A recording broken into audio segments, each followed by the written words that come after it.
ये अब आपका एक चैप्टर खत्म हो चुका है और अब आते हैं दूसरे चैप्टर पे, सेल्फ मैनेजमेंट। इस चैप्टर में आपको बताया जाए कि स्ट्रेस क्या होता है, स्ट्रेस के टाइप्स क्या होते हैं और स्ट्रेस को कैसे मैनेज किया जाए। तो आइए सेल्फ मैनेजमेंट की डेफिनेशन जानते हैं। तो a person practicing self management is actual following a highly discipline path which needs a great deal of will power, determination and positive outlook. इसका इस लाइन का मतलब यही है कि एक जो पर्सन होता है जो कि सेल्फ मैनेज होता है, वो एक हाईली डिसिप्लिन पाथ में चलता है, यानी कि सुबह जल्दी उठता है, एक अच्छी डाइट लेता है। और ये जो great deal of will power and positive outlook का मतलब है, यानी कि वो कॉन्फिडेंट होता है अपने हर काम में। तो अब जो सेल्फ मैनेजमेंट करता है उसके एडवांटेजेस क्या है, कि जो पर्सन सेल्फ मैनेज्ड है उसको क्या क्या एडवांटेजेस देखने को मिल रहे हैं। तो वो सबसे पहले तो वो एक अच्छी नींद ले रहा है, 6 घंटे की good sleep, healthier mind and body, healthy diet लेगा, सही टाइम से सोएगा। तो यही ना होगा कि हेल्दी माइंड और बॉडी रहेगा, आपको कोई डिजीज़ नहीं होंगे। उसके बाद healthy mind and body makes you confident enough to do hard and impossible works. उसके बाद स्ट्रेस एंड इट्स टाइप्स। अब स्ट्रेस के बारे में क्या है, तो स्ट्रेस मतलब आप जानते हैं, स्ट्रेस का बारे में मुझे बताने की ज़रूरत नहीं है। बेटा बहुत हो गया, इंट्रो है गजल नहीं, चल बे बंद कर, क्या कर। अब स्ट्रेस के भी टाइप्स होते हैं, तो स्ट्रेस के टाइप्स के बारे में जानते हैं। स्ट्रेस होता है positive stress called EU stress, increase performance, focus on task. यानी कि पॉजिटिव स्ट्रेस होता है कि आपको, जैसे कि कल आपका एग्ज़ाम है तो आप चाहोगे कि आप उसमें अच्छा स्कोर करके लाओ, इसलिए आप अभी अब पढ़ाई कर रहे हो, अपने आप पे स्ट्रेस डालोगे कि मुझे अच्छे मार्क्स लाने हैं। नेगेटिव इफेक्ट कॉल्ड डिस्ट्रेस, यानी कि अब अगर ज़्यादा आप स्ट्रेस ले लोगे, ज़्यादा प्रेशर ले लोगे तो नेगेटिव इफेक्ट हो जाएगा उसका, जो कि आपके साइकोलॉजिकल और फिजिकल दोनों पे इफेक्ट करेगा। तो फिजिकल इफेक्ट यही है कि headache, disturb sleep, anxiety और डिप्रेशन। उसके बाद फिर है distress due to work, distress internally, मतलब ये सब है कि आप जो काम करते हो उसके कारण डिस्ट्रेस हैं। डिस्ट्रेस है इंटरनली कि आपका हेल्थ ठीक नहीं है। सराउंडिंग कॉजेस स्ट्रेस, यानी कि अब आपका सराउंडिंग, जैसे कि आपका कोई एग्ज़ाम अच्छा नहीं गया जैसे हिंदी या इंग्लिश का, तो अब आप पे बोला जाएगा कि तुम बाकी सब एग्ज़ाम में भी उतना अच्छा स्कोर नहीं कर पाया, जिससे कि आपको स्ट्रेस होगा। बस यही है। अब सेशन इसका 2 होता है, स्ट्रेस मैनेजमेंट टेक्निक्स। अब स्ट्रेस हो गया, अब स्ट्रेस को मैनेज कैसे करें। Stress is something that can not be eradicated, यानी कि जल्दी से ये इसको ठीक नहीं किया जा सकता, इसको ठीक होने में थोड़ा टाइम लगता है। We have to overcome from it and manage it. अब स्ट्रेस से ओवरकम नहीं करेंगे तो ये आपको बहुत अफेक्ट करेगा, आपकी डेली लाइफ में ये बहुत हार्मफुल होगा। Managing stress in 3 aspects, ABC। तो पहला एडवर्सिटी, एक ये एक इवेंट है, यहाँ टाइम है जिसको हमने फेस किया है, यानी कि जैसे कोई आपका बुरा टाइम है। अब आते हैं बिलीफ पे। बिलीफ मतलब बोले तो the way we faced hardship and we always think about it develops belief system. जैसे कि कभी तुम्हें चोट लगी एकदम खतरनाक वाली, खून निकल रहा हो या हड्डी टूट गई हो, उस समय वो सोच के ही रोंगटे खड़े हो जाते हैं कि इतना खतरनाक चोट हमको कैसे लग गया। तो वही है कि वो सब सोच के थोड़ा बहुत स्ट्रेस हो जाता है कि उसके कारण आज लाइफ में थोड़ा बहुत अफेक्ट हुआ है।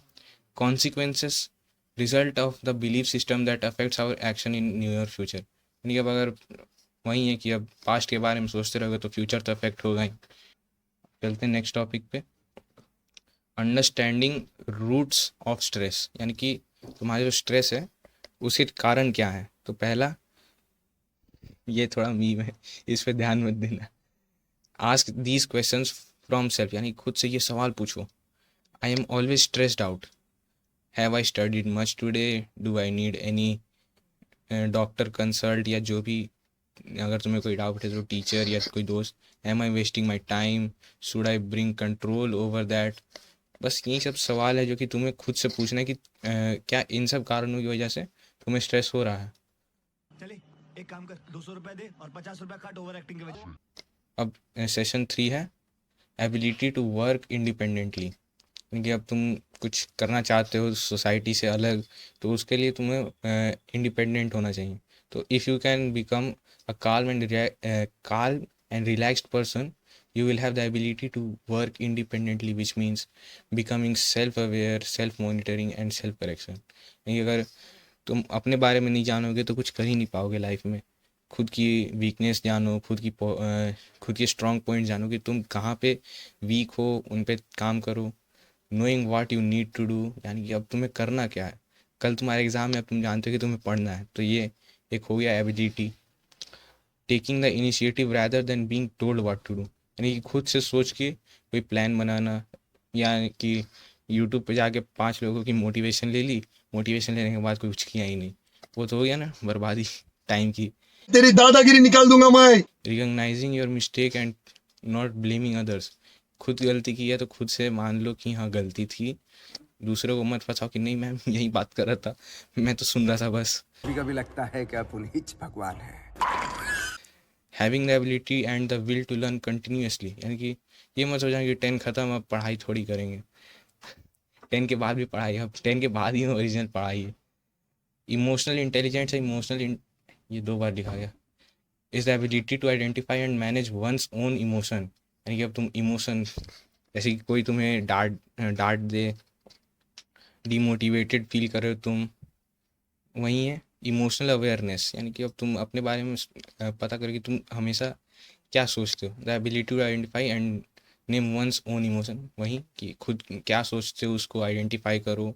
Harnessing emotions, the ability to harness and apply emotions to task like thinking and problem solving, यानी कि अब अपने सोच को थोड़ा बेहतर करो कि हाँ अगर मेरे से ये सवाल नहीं बन रहा है तो कोशिश करूँगा बनाने की, नहीं होगा तो डाउट है टीचर से पूछ लूँगा या किसी दोस्त से पूछ लूँगा।